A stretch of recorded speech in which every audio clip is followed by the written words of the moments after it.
اعوذ باللہ من الشیطان الرجیم بسم اللہ الرحمن الرحیم۔ صحیح مسلمان کیسے بنے؟ اللہ کے نبی صلی اللہ علیہ وسلم کا فرمان مبارک ہے، جب بھی تم سفر کی نیت سے جانا چاہو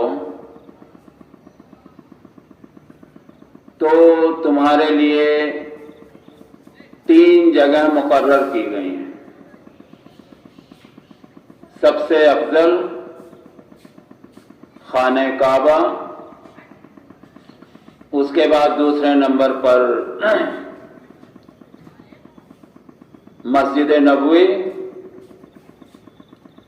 تیسرے نمبر پر بیت المقدس جو ہمارا پہلا قبلہ ہے، جو فلسطین میں ہے۔ اس کے علاوہ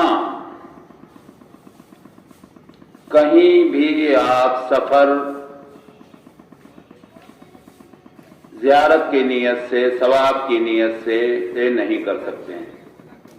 دینی اعتبار سے، دنیاوی اعتبار سے آپ جہاں چاہیں وہاں جائیں، لیکن دینی اعتبار سے اللہ کے نبی صلی اللہ علیہ وسلم کا سختی سے فرمان ہے کہ تم سفر کرو، زیارت کرنا چاہ رہے ہو تو تمہارے لیے 3 جگہیں اللہ تبارک تعالیٰ نے مقرر کر دی: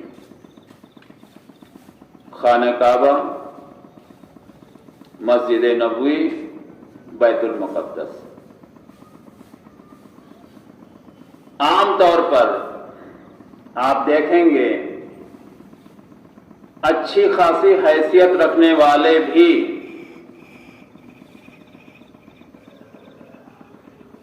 نہ حج کی خواہش کریں گے، نہ عمرے کی خواہش کریں گے،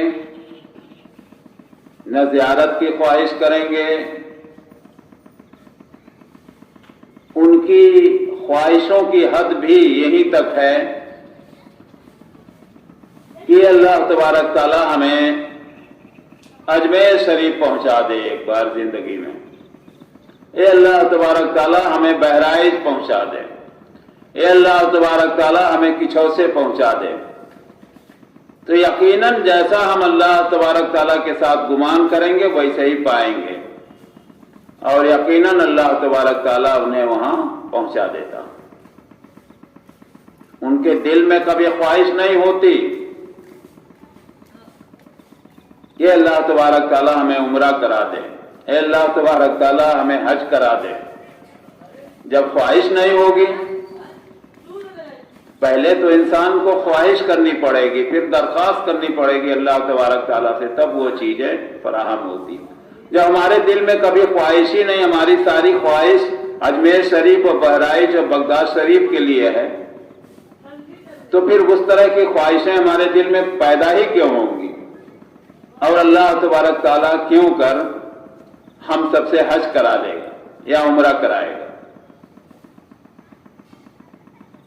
کوئی آدمی نیت یہ کر لے کہ اللہ تبارک تعالیٰ ہمیں بھرپور دولت دے، چاہے حرام کی ہو چاہے حلال کی ہو، یقیناً اللہ تبارک تعالیٰ اس بندے کو کھلا چھوٹ دے دے گا، جیسے چاہو ویسے کماؤ، جیسی روزی تم چاہ رہے ہو ویسے ہی روزی ہم تمہیں دیں گے۔ کوئی بندہ خواہش کر رہا ہے اللہ تعالیٰ ہمیں زمین زیادہ سے زیادہ دے، بھلے ہی وہ بہنوں کا حق مار کے ہو، بھائی کا حق مار کے ہو، اور کسی کا حق مار کے ہو، لیکن ہمیں زیادہ سے زیادہ دے، تو ویسے ہی توفیق ہوگی، ویسے ہی آپ لوٹ کھسوٹ کے ادھر ادھر لوگوں کا حق مار کے اپنی زیادہ کرتے جائیں۔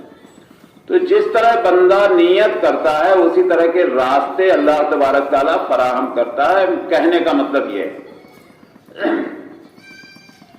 جب ہماری خواہشوں کی منزل یہیں تک ہے کہ ہمیں اجمیر شریف پہنچا دے، ہمیں بہرائچ پہنچا دے، ہمیں کچھوسا شریف پہنچا دے، تو یقیناً وہ بندہ وہیں تک رہے گا۔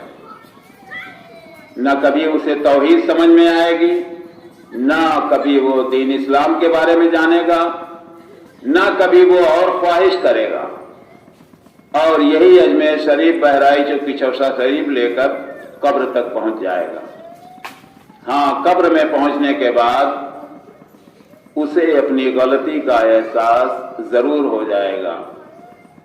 یہ جو خواہشیں ہم نے پال رکھی تھی وہ تو یہاں کسی کام کی نہیں، اس کی کوئی قدر و قیمت یہاں نہیں، اس کے بارے میں کوئی پوچھ تاچھ یہاں نہیں۔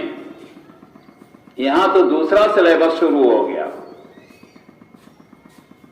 یہاں تو یہ پوچھا جا رہا ہے کہ تمہیں ہم نے دولت دی تھی، تم نے حج کیوں نہیں کیا؟ تمہیں ہمیں دولت دی تھی، تم نے عمرہ کیوں نہیں کیا؟ تم اجمیر شریف اور بہرائچ شریف کچھوسا شریف ٹہلتے رہے، جہاں جانے کے لیے ہم نے منع کیا تھا وہاں تم شوق سے جاتے تھے، اور جہاں تمہیں جانا چاہیے وہاں کا شوق تمہارے دل میں کبھی پیدا ہی نہیں ہوا، اور تم آج قبر میں تشریف رکھ رہے ہو۔ تو اس طرح کی خواہشیں تمام مسلمانوں کے اندر ہے۔ ایک بات جان لیجئے کہ اس طرح کی خواہشیں اگر آپ کے اندر ہو بھی تو اس کو نکال پھینکیے۔ خواہش کیجئے کہ اللہ تبارک تعالی ہمیں عمرہ کرا دے، اللہ تبارک تعالی ہمیں حج کرا دے، اس طرح کی خواہش پالیے، اور یقیناً اگر آپ سچے نیت سے اللہ تبارک تعالیٰ سے خواہش کریں گے، دعا کریں گے، درخواست کریں گے تو یقیناً اسی طرح کے اسباب پیدا ہوں گے اور آپ عمرہ اور حج دونوں کر لیں گے، اور ساتھ ساتھ خانہ کعبہ کی زیارت، مسجد نبوی کی زیارت بھی کر لیں گے، دونوں۔ لیکن یہ کب ہوگا؟ جب اس طرح کا ارادہ بنائیں گے۔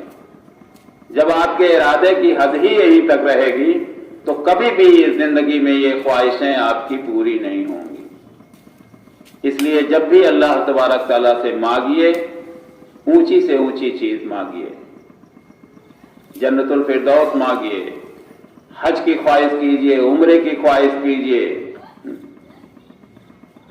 کہ گناہ کے لیے آپ خواہش کر رہے ہیں، آپ اس کے جواب میں سنیں گے کبھی نہ کبھی کہ قبروں پر جانا سنت ہے۔ یقیناً قبروں پہ جانا سنت ہے، لیکن اللہ کے نبی صلی اللہ علیہ وسلم کا کھلا ہوا فرمان ہے، لعنت ہے یہود و نصرانیوں پر جنہوں نے اپنے انبیاء اور بزرگوں کی قبروں کو عبادت گاہ میں تبدیل کر دیا۔ یہ اللہ کے نبی صلی اللہ علیہ وسلم کی پھٹکار ہے، لیکن چونکہ یہ شریعت کے خلاف عمل ہے اور نہیں تو سخت ترین گناہوں میں سے ہے، کھلا ہوا شرک ہے۔ غیروں کے سامنے اللہ تبارک تعالیٰ کو چھوڑ کر آپ گڑ گڑاتے ہیں، ہاتھ پھیلاتے ہیں۔